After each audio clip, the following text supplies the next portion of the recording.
تمہارا شوہر۔ شفا کی چلانے کے بعد جواب میں اس نے سینے پر بازو باندھتے مختصراً جواب دیا تھا۔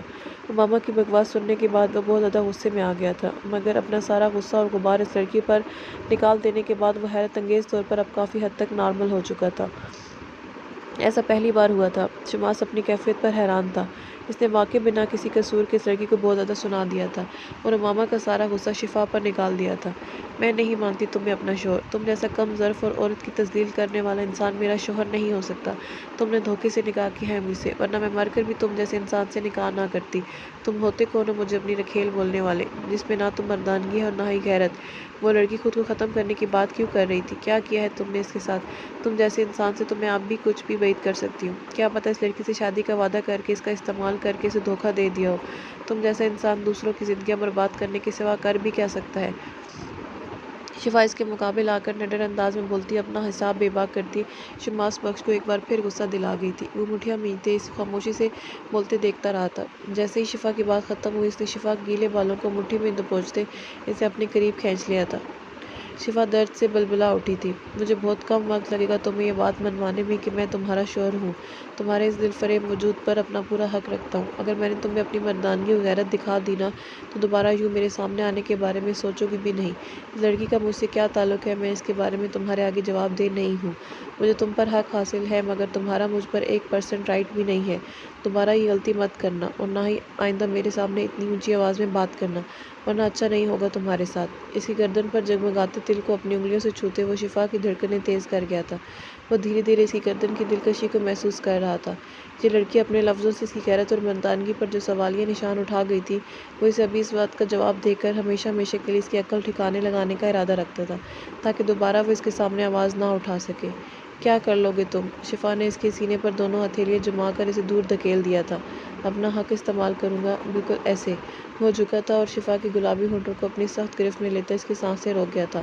اس لڑکی کی قربت میں ایک عجیب سا نشہ محسوس ہوا تھا شماس کو، جو امامہ کے قریب ہونے پر کبھی محسوس نہیں ہوا تھا۔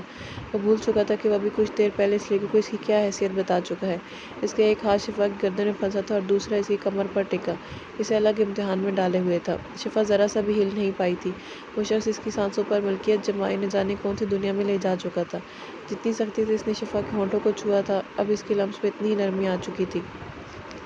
شفا کی بوجھل سانسیں اور ہلکی ہلکی مزاحمت اسے مزید ضد دلا رہی تھی۔ وہ اسے دور ہونا چاہتی تھی مگر شماس اس کے نشے میں مدہوش ہو رہا تھا۔ اگر شفا کو آج پہلی بار کسی مرد نے اس طرح چھوا تھا تو شماس بخش بھی آج پہلی بار کسی لڑکی کے اتنے قریب آیا تھا۔ وہ نہیں جانتا تھا کہ شفا کو سزا دینے کے لیے کی جانے والی حرکت اس کے لیے جان لیوا نشہ بننے والی تھی۔ شفا کو سانس لینے میں دشواری پیش آ رہی تھی، اس کا وجود بے جان ہو رہا تھا۔ اس کی غیر ہوتی حالت کا احساس ہوتے ہی شماس نے نہ چاہتے ہوئے بھی اس کی سانسوں کو آزادی بخش دی تھی۔ شفا گہرے گہرے سانس لیتی آنکھیں سختی سے میچے ہوئی تھی۔ اس کے گلابی ہونٹ بری طرح لال ہو چکے تھے۔ کچھ لمحے پہلے وہ اس شخص کی آنکھوں میں آنکھیں ڈالے للکار رہی تھی مگر جیسے ہی وہ اپنی باتوں پر عمل کرتا اپنا حق وصول کرنے پر آیا تھا تو شفا کو احساس ہوا تھا کہ وہ اس شخص کا مقابلہ نہیں کر سکتی۔ اس کا پورا وجود ہولے ہولے کانپ رہا تھا۔ شماس نے اسے کمر کے گرد سے بازو ابھی بھی نہیں ہٹایا تھا۔ کچھ دیر پہلے دونوں زور و شور سے لڑ رہے تھے مگر اب دونوں کے بیچ گہری خاموشی چھا گئی تھی۔ شفا فوراً اس کے حصار سے نکلتی خود کو سنبھالتی تیزی سے ڈریسنگ روم کی جانب بڑھ گئی تھی، جبکہ شماس وہیں بیٹھتا اپنی پیشانی کو مسل کر رہ گیا تھا۔ اسے خود سمجھ نہیں آ رہا تھا کہ اس لڑکی کے قریب آنے پر اسے ہو کیا جاتا تھا۔ امامہ کے فون کال کا خیال بھی اس کے ذہن سے نکل چکا تھا۔ اس کی نگاہیں بار بار ڈریسنگ روم کی جانب بڑھ رہی تھیں۔ شفا پورا دن کمرے میں قید رہی تھی، نہ کوئی اندر آیا تھا نہ ہی اس میں باہر نکلنے کی ہمت ہوئی تھی۔ صبح کے واقعے کے بعد سے اس کا شماس سے سامنا نہیں ہوا تھا، نہ ہی وہ دوبارہ اس بدتمیز گنوار اور بیہودہ انسان کے سامنے جانا چاہتی تھی جو خود کو نہ جانے کیا سمجھتا تھا۔ ملازمہ اسے ناشتہ دے گئی تھی جس میں اسے شفا نے بے دلی کے ساتھ تھوڑا سا کھایا تھا۔ جس بے دلی کے ساتھ یہ لوگ اسے رخصت کروا کر لائے تھے شفا اتنا تو سمجھ گئی تھی کہ گھر کے لوگ اس شادی سے خوش نہیں ہیں مگر یہ سب اس قدر ناپسند کرتے ہیں شفا کو اس بات کا اندازہ بالکل بھی نہیں تھا۔ شفا جیسے ایک جگہ ٹک کر بیٹھنے کی بالکل بھی عادی نہیں تھی۔ وہ زیادہ دیر کمرے میں نہیں بیٹھ پاتی تھی۔ دوپٹہ اپنے سر پر درست کرتے وہ روم سے نکل آئی تھی۔ اسے حویلی کے راستوں کا علم نہیں تھا مگر پھر بھی اندازے پر چلتی وہ نیچے تک آن پہنچی تھی جہاں سامنے اسے لاؤنج کا بڑا سا دروازہ دکھائی دیا تھا جہاں سے خواتین کی مسکرانے اور خوش گپیوں کی آوازیں آ رہی تھیں۔ شفا خود میں ہمت مجتمع کرتی اندر داخل ہوئی تھی۔ السلام علیکم۔ اس کے دھیمے لہجے میں کیے جانے والے سلام پر وہاں بالکل خاموشی چھا گئی تھی۔ سب خواتین نے مڑ کر اس کی جانب دیکھا تھا، مگر شفا پر نظر پڑتے ہی ان سب کی ناگواری بڑی نگاہوں میں ستائش بھر گئی تھی۔ شفا کا بے پناہ حسن خجستہ خانم کے ساتھ ساتھ باقی تمام خواتین کو چونکا گیا تھا۔ سب نے عجیب سے انداز میں ایک دوسرے کی جانب دیکھا تھا۔ ان میں سے کسی نے بھی اس کے سلام کا جواب دینا بھی ضروری نہیں سمجھا تھا۔ شفا اس وقت بالکل بلیک کلر کے لباس میں ملوث تھی، جس میں سے اس کے دودھیا ہاتھ پیر دھمک رہے تھے۔ اگر اس کی یہ سادگی ایسی ہے تو کل رات دولناپے میں کتنی حسین لگ رہی ہوگی یہ۔ بہت بڑی بے وقوفی کی ہے ماما نے۔ مجھے کیوں لگ رہا ہے کہ اب ماما کی بالکل چھٹی ہونے والی ہے۔ شماس بھائی کب تک اس لڑکی کی ان قاتلانہ اداؤں سے بچ کر رہیں گے؟ شماس کی چچا زاد فائزہ سرگوشیانہ لہجے میں اپنے خیالات کا اظہار کرتے بولی تھی۔ بسمہ نے بھی سر ہلا کر اس بات کی تائید کی تھی۔ آؤ لڑکی بیٹھو یہاں۔ خجستہ خانم اپنے سامنے رکھے صوفے پر بیٹھنے کا حکم دیا تھا۔ شفا کے اس حسن سے سب سے زیادہ خائف وہی نظر آ رہی تھی۔ ان کی حکم کی تعمیل کرتے شفا خاموشی کے ساتھ صوفے پر ٹک گئی تھی۔ اسے بہت کم وقت لگا تھا ان سب خواتین کی ناگواری بھانپنے میں۔ اگر تم شعور رکھتی ہو تو اتنا تو سمجھ گئی ہوگی کہ ہم میں سے کوئی بھی تمہارے یہاں آنے سے خوش نہیں ہے۔ ہم سب کی یہی خواہش ہے کہ شماس جلد از جلد تمہیں اس گھر سے نکال دے۔ خجستہ خانم نے بنا کسی لگی لپٹی کے اس کے سامنے سچائی رکھی تھی۔ آپ کو کیا بتاؤں، آپ لوگوں سے بھی زیادہ میری یہ خواہش ہے۔ بس ایک بار وہ ایڈیٹ شخص مجھے میرے پیرنٹس کے بارے میں بتا دے، پھر ایک پل کے لیے بھی یہاں نہیں رکوں گی۔ شفا نے ان کی باتوں کا جواب دل ہی دل میں دیا تھا۔ ابھی وہ کچھ بھی الٹا سیدھا یا بول کر اس شخص کے غصے کو ہوا نہیں دینا چاہتی تھی۔ اس شخص سے بگاڑنے کا مطلب تھا ساری زندگی اس کے ساتھ اس سونے کے محل کا قیدی بننا، جو وہ مر کر بھی نہیں چاہتی تھی۔ وہ اس شخص سے دوری پر رہنا چاہتی تھی۔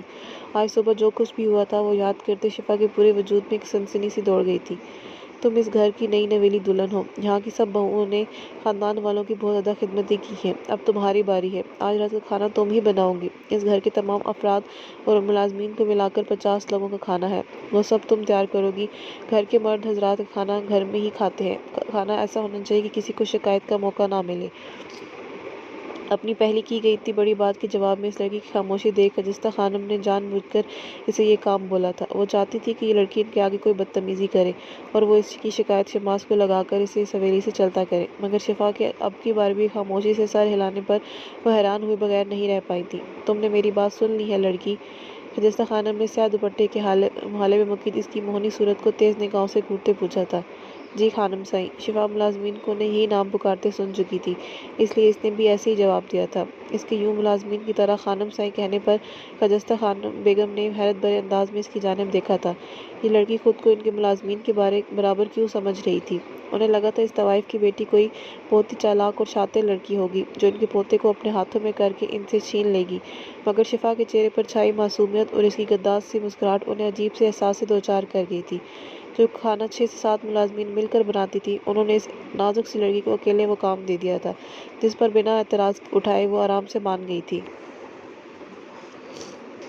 باقی سب کی کیفیت بھی خجستہ خانم سے جدا نہیں تھی۔ شفا خاموشی سے ملازمہ کے ساتھ وہاں سے اٹھ گئی تھی۔ اماں سائیں، یہ لڑکی تو بہت زیادہ حسین ہے، کہیں اس کے حسن اور معصومیت کا جادو شماس سائیں پر نہ چڑھ جائے۔ اگر ایسا ہوا تو وہ اس لڑکی کو کبھی نہیں چھوڑیں گے، اور اگر انہوں نے اس لڑکی کو نہ چھوڑا تو گدی ان سے چھن جائے گی، جو کبھی نہیں ہونا چاہیے تھا۔ شماس بخش کے علاوہ اس گدی کا حقدار اور کوئی نہیں بن سکتا تھا۔ تمام قبیلے والے یہ بات مانتے تھے، مگر مخالفین اس بات کو اپنے فائدے کے لیے استعمال کر سکتے تھے۔ اگر جادو چڑھا ہوتا تو شماس اسے چھوڑ کر آج شکار پر نہ جاتا۔ شماس ماما سے محبت کرتا ہے، اور اس لڑکی سے اس نے صرف ماما کو نیچا دکھانے کے لیے شادی کی ہے۔ شماس کے لیے یہ لڑکی صرف مہرہ ہے، اگر وہ اس کے قریب بھی جاتا ہے تو کیا ہوا، حق رکھتا ہے، لیکن وہ ساری زندگی اس لڑکی کو اپنے ساتھ نہیں رکھے گا۔ خجستہ خانم کے لہجے میں شفا کے لیے ایک عجیب سا تمسخر تھا، جو محسوس کرتے باہر کھڑی شفا کے دل میں اذیت کی لہر دوڑ گئی تھی۔ صرف شماس بخش ہی نہیں بلکہ اس حویلی کا ہر فرد ہی بہت زیادہ ظالم تھا، جو اپنے سینے میں دل نہیں بلکہ پتھر لیے گھوم رہا تھا۔ اسے ان کی بات سن کر برا نہیں لگا تھا، کیونکہ ان کا لاڈلا پوتا پہلے ہی اس پر واضح کر چکا تھا کہ اس کے نزدیک اس کی کوئی حیثیت نہیں تھی۔ لیکن شفا کو بس اس شخص کی محبت کی نوعیت بہت عجیب لگی تھی، جس نے اپنی محبت کو نیچا دکھانے کے لیے کسی اور لڑکی کو اپنی زندگی میں شامل کر لیا تھا۔ محبت ایسی تو نہیں ہوتی تھی۔ اگر تم اس لڑکی سے محبت نہیں کرتے شماس بخش، اگر محبت کرتے تو کبھی اس کی جگہ کسی اور کو نہ دیتے، انتقام میں اور نیچا دکھانے کے لیے بھی نہیں۔ موقع ملا تو تمہیں محبت کرنا ضرور سکھاؤں گی۔ شفا اپنے تصور میں اسے بے رحم شخص کو سوچتی اس کی محبت کو سن کر تمسخرانہ انداز میں مسکرا دی تھی۔ اس نے محبت نہیں کی تھی، مگر اسے محبت کی اہمیت اور طاقت کا بہت اچھے سے اندازہ تھا۔ وہ چاہتی تھی کہ اسے کسی سے محبت نہ ہو، کیونکہ اگر اسے محبت ہو گئی تو وہ بہت شدید ہوگی، اور اگر وہ شخص اسے نہ ملا تو وہ مر جائے گی۔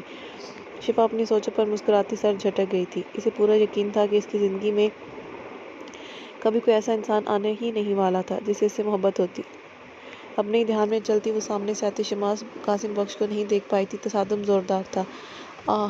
شفا کا ماتھا اس کے فولادی کندھے سے بہت زور سے ٹکرایا تھا۔ بدتمیز اور بدزبان ہونے کے ساتھ ساتھ اندھی بھی ہو کیا؟ اتنا بڑا انسان دکھائی نہیں دیا تمہیں؟ شماس نے اسے سنبھالنے کی کوشش نہیں کی تھی۔ شفا نے بھی اس کی جانب نگاہ اٹھا کر دیکھنے کی زحمت نہیں کی تھی، مگر اس کی گسیلی آواز شفا کو اچھا خاصا تپا ضرور گئی تھی۔ وہ اس وقت اس شخص کے منہ نہیں لگنا چاہتی تھی، اس لیے اسے کوئی بھی جواب دیے بغیر سائڈ سے گزرتی آگے بڑھی تھی۔ لگتا ہے ایک ڈوز نے تمہاری عقل ٹھکانے لگا دی ہے۔ شماس کو اس کا یوں خاموشی سے نکل جانا ہضم نہیں ہوا تھا۔ میں تم جیسے انسان کے منہ لگنا پسند نہیں کرتی۔ شفا بنا پلٹے تپ کر بولی تھی۔ بس خود کو ایسے ہی میرا سعادت مند بنائے رکھو، پھر مجھے بھی تمہیں اپنے منہ لگانے کی ضرورت پیش نہیں آئے گی۔ ویسے تمہارا ٹیسٹ کافی اچھا ہے۔ اس شخص کی بے باکی بھرے انداز میں ادا کیے جانے والے جملے شفا کے پورے وجود میں برقی دوڑا گئے تھے۔ یہ شخص کتنا بے شرم تھا! اس کی باتوں کو مفہوم سمجھتے شفا کے کانوں کی لو تک لال ہوئی تھی۔ شماس وہاں سے جا چکا تھا، جبکہ شفا اپنے ماتھے پر نمودار ہوئے پسینے کے قطروں کو دوپٹے سے صاف کرتی، دانت پستی وہاں سے ہٹ گئی تھی۔